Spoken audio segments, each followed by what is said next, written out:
Hello दोस्तों, स्वागत है आज के इस वीडियो में स्टडी विद एस में। और आज मैं आपके तरक्षा की बुक से पढ़ाने जा रहा हूँ। चैप्टर नंबर 18 पढ़ाने जा रहा हूँ, जिसका नाम है इंडिया गेट। ये जो चैप्टर है ये एक नज्म है, यानी कि कविता है। ये कविता जो है इंडिया गेट पर लिखा गया है। इंडिया गेट आप लोग देखे हैं ना, दिल्ली में है ना, जाके देख लीजिए, बहुत अच्छी जगह है जहाँ पर कई तरह के लोग आते हैं और वहाँ पे फोटोज खिंचवाते हैं, तरह तरह की सेल्फियाँ लेते हैं, वीडियोस बनाते हैं। बहुत अच्छा घूमने का जगह है। लेकिन उसी इंडिया गेट के बारे में इस चैप्टर में बताया गया है। उसी इंडिया गेट पर एक कविता लिख दी गई है। वही इंडिया गेट पर, वो इंडिया गेट को देखकर हमें तो फख्र होता है कि इतना खूबसूरत इमारत है हमारी इंडिया में, इतना खूबसूरत इंडिया गेट है हमारे भारत में, दिल्ली में। लेकिन ये देखकर इंडिया को दुख भी होता है, इंडिया गेट को देखकर दुख भी होता है, क्योंकि इस इंडिया गेट को बनाने वाला, उसको तामीर करने वाला, इंडिया गेट को किसने बनवाया था? अंग्रेजों ने बनवाया था। यानी कि इंडिया गेट को बनाने वाला एक अंग्रेज था, और वो अंग्रेज हमारे हिंदुस्तान के लोगों को, जो हमारे हिंदुस्तान के गरीब लोग थे, उनसे गुलामी करवा कर, उन पर जुल्म करके इंडिया गेट को बनवाया था। तो एक तरह से इंडिया गेट को देखकर हम लोग को फख्र तो होता ही है, एक तरफ इतना खूबसूरत इमारत हमारे इंडिया में है, लेकिन कहीं ना कहीं दुख भी होता है कि इस इंडिया गेट को बनाने वाले हमारे हिंदुस्तान के गरीब लोग थे, जिन पर अत्याचार किया गया, जिन पर जुल्म किया गया, अंग्रेजों ने जुल्म किया और फिर इंडिया गेट को बनवाया। तो उसी इंडिया गेट के बारे में इस चैप्टर में बताई गई है। तो हम लोग इस कविता को पढ़ेंगे, एक एक लाइन में पढ़ के समझाऊंगा। लेकिन इस चैप्टर के जो लेखक है, इस नज्म के जो नज्म निगार है, इस कविता के जो कवि हैं, उनके बारे में पहले जान लेंगे। इस इंडिया गेट नज्म के नज्म निगार जगन्नाथ आजाद, इनके बारे में जानते हैं। ये जो है एक शायर भी थे और उनके साथ साथ एक रिसर्चर भी थे, यानी कि रिसर्च किया करते थे, शोध किया करते थे। शायर और रिसर्च दोनों थे। शायरी में भी इन्होंने सबसे ज्यादा गजल लिखा और नज्म यानी कि कविता लिखी, सबसे ज्यादा गजल और नज्म लिखी। इनके बारे में पैदाइश की बात करें तो 5 दिसंबर 1918 ईस्वी में मौजूदा पाकिस्तान के जो पड़ता है ईसा खेल जगह, जो कि अभी पाकिस्तान में है, ईसा खेल जगह मियांवानी, पाकिस्तान के जिला मियांवानी में इनके वालिद यानी कि पिता का नाम था तुलुक चंद महरूम। इनके वालिद भी शायर थे और यही वजह था कि इनके बेटे भी एक शायर बने। जगन्नाथ आजाद को शायरी विरासत में मिली थी। तुलुक चंद महरूम उनके पिता तुलुक चंद महरूम, वो एक शिक्षक भी थे, स्कूल टीचर थे। इसीलिए जगन्नाथ आजाद को शुरुआती शिक्षा देने का नाम उनके पिता ने ही किया था, तुलुक चंद महरूम। वो टीचर थे तो अपने बेटे को वही पढ़ाई करवाए, जगन्नाथ आजाद की पढ़ाई लिखाई, वही शुरुआती शिक्षा वही दी। फिर जगन्नाथ आजाद 12 साल की उम्र में 8th क्लास का एग्जाम पास किया और फिर मोहन राय हिंदू हाई स्कूल मियांवाली से मैट्रिक का एग्जाम पास किया। वो 12 साल के थे तो 8th क्लास पास किया। उसके बाद मोहन राय हिंदू हाई स्कूल मियांवाली से मैट्रिक का इम्तिहान पास किया। वालिद का तबादला रावलपिंडी होने से वहीं के डीएवी कॉलेज में इनका क्या हो गया? दाखिला हो गया। तुलुक चंद महरूम जब तबादला हुआ, ईसा खेल छोड़ के रावलपिंडी गए, तो रावलपिंडी में जो है वहीं पर जगन्नाथ आजाद का एडमिशन हुआ डीएवी कॉलेज में। ठीक है, जगन्नाथ आजाद जो है 1933 ईस्वी में मतलब एफए का भी एग्जाम पास किया। गार्डन कॉल रावलपिंडी से बीए भी किया और 1942 ईस्वी में वो पंजाब यूनिवर्सिटी में फारसी जुबान अदब में ऑनर्स की अदब डिग्री हासिल की। 1942 ईस्वी में जगन्नाथ आजाद पंजाब यूनिवर्सिटी में फारसी से जो है फारसी जुबान अदब से ऑनर्स की डिग्री हासिल की। फिर वो फारसी की सब्जेक्ट लिए थे और फारसी ही में उन्होंने 1944 में एमए का भी इम्तिहान पास किया। अब यहाँ पर ध्यान दीजिए, जगन्नाथ आजाद जो है वो कई जगह जाकर मुलाजमत किए, जॉब किए, लेकिन आखिर में जम्मू यूनिवर्सिटी सदर शोबे उर्दू का ओहदा मिला। उर्दू का डिपार्टमेंट था जम्मू में, वहीं के वो जो है सदर बने, HOD। तो ये लास्ट उनका जॉब था। बहुत जगह उन्होंने जॉब किया, लेकिन लास्ट में जो है वो सदर शोबे उर्दू के डिपार्टमेंट के हेड। 1983 तक वहां वाबस्ता रहे। जगन्नाथ आजाद उर्दू के डिपार्टमेंट के जो HOD थे 1983 तक रहे। 1983 तक उस पोस्ट पर वो रहे। फिर उन्हें वहां का प्रोफेसर बनाया गया उर्दू के डिपार्टमेंट, मतलब वहां पे फिर वो प्रोफेसर बने उर्दू का, ये याद रखिएगा। जगन्नाथ आजाद के इंतकाल की अगर बात करें तो उनकी मौत 25 जुलाई 2004 में दिल्ली में उनका इंतकाल हुआ। अब ये हुआ डिटेल। अब आइए इंडिया गेट नामक नज्म यानी कविता की एक एक लाइन को मैं समझाता हूं।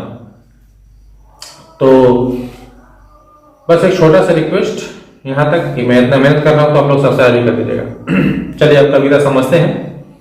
एग्जाम में क्वेश्चन पूछे तो उसको कर लेंगे आप। इस कविता में जगन्नाथ आजाद लिखे हैं कि इंडिया गेट की इफ़त है फिराओ के मुहित।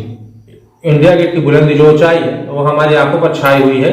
इंडिया गेट वो तारीख का बाब जलील, वो तामीर जमील, ऐसे करके इंडिया गेट जो है जिसकी ऊंचाई हमारे आंखों पर छाई हुई है, ये इंडिया गेट हमें उस वक्त याद दिलाता है जब अंग्रेज हमारे भारत पर राज कर रहे थे और अंग्रेज जितने भी हिंदुस्तान के गरीब लोग थे उनको जलील किया करते थे, उनको जुल्म किया करते थे। और ये इंडिया गेट जो है उन्हीं फिरंगियों, उन्हीं अंग्रेजों का बनाया हुआ, तामीर किया हुआ। ये जो इंडिया गेट जो है जितना खूबसूरत इमारत है ये अंग्रेजों का बनाया हुआ है। वह आग्रात की नुसरत के निशा, इंडिया अपनी को गुलामी की दलील। यहाँ पे बोला जा रहा है कि यहाँ पे इंडिया गेट अग्रयार, यानी अग्रयार कहते हैं गैर को, पराया लोगों को। यहाँ पे पराया लोग किसको बोला जाता है? अंग्रेजों को बोला जा रहा है। यहाँ पे बोला जा रहा है कि इंडिया गेट जो है वो गैर हो, यानी कि अंग्रेजों की कामयाबी की निशानी है। और ये जो इंडिया गेट है वो हम लोगों की गुलामी की दलील देता है।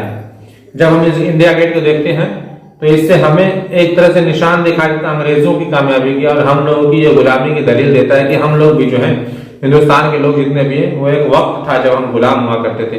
ये जो इंडिया गेट है वो हमें गुलामी की दलील देता है। ईश्वर हिंद के जाबाज मुबार वतन, खून से छींचने निकले हैं पैराइयों का चमन।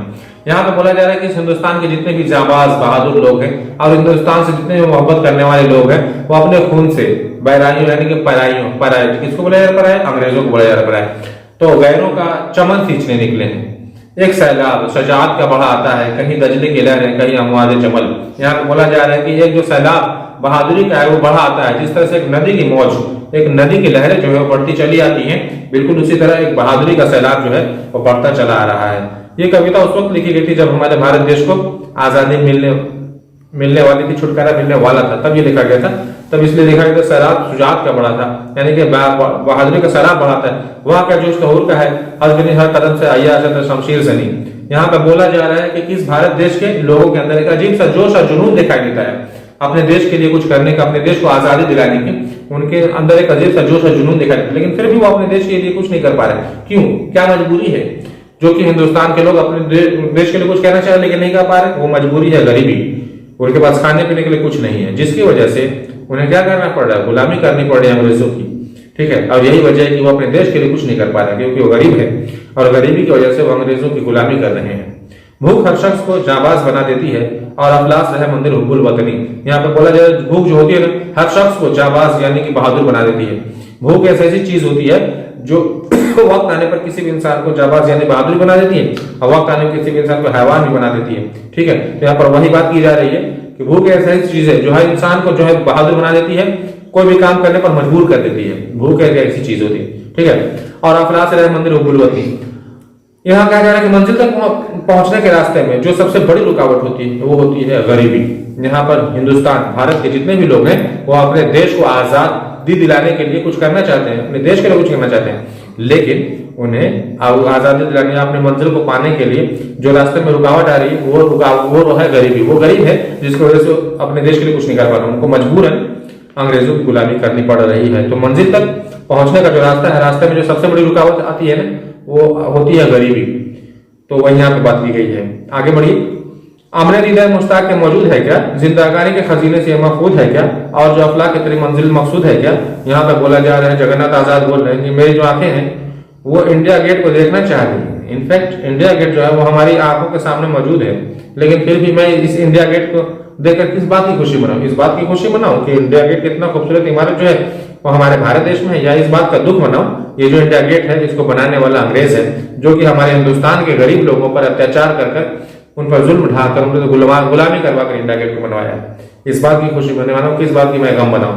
हाँ, मैं मानता हूं ये जो इंडिया गेट है, ये कौन बोल रहे हैं? जगन्नाथ आजाद बोल रहे हैं कि हाँ मैं मानता हूँ ये जो इंडिया गेट है वो हमारे जिंदगी के खजाने में नायाब चीज है, बहुत ही खूबसूरत इमारत है, लेकिन फिर भी ये जो इंडिया गेट है हमें उस वक्त याद दिलाता है जब हमारे हिंदुस्तान के लोग गुलाम थे और उन पर अत्याचार करके ये इंडिया गेट को बनवाया गया था।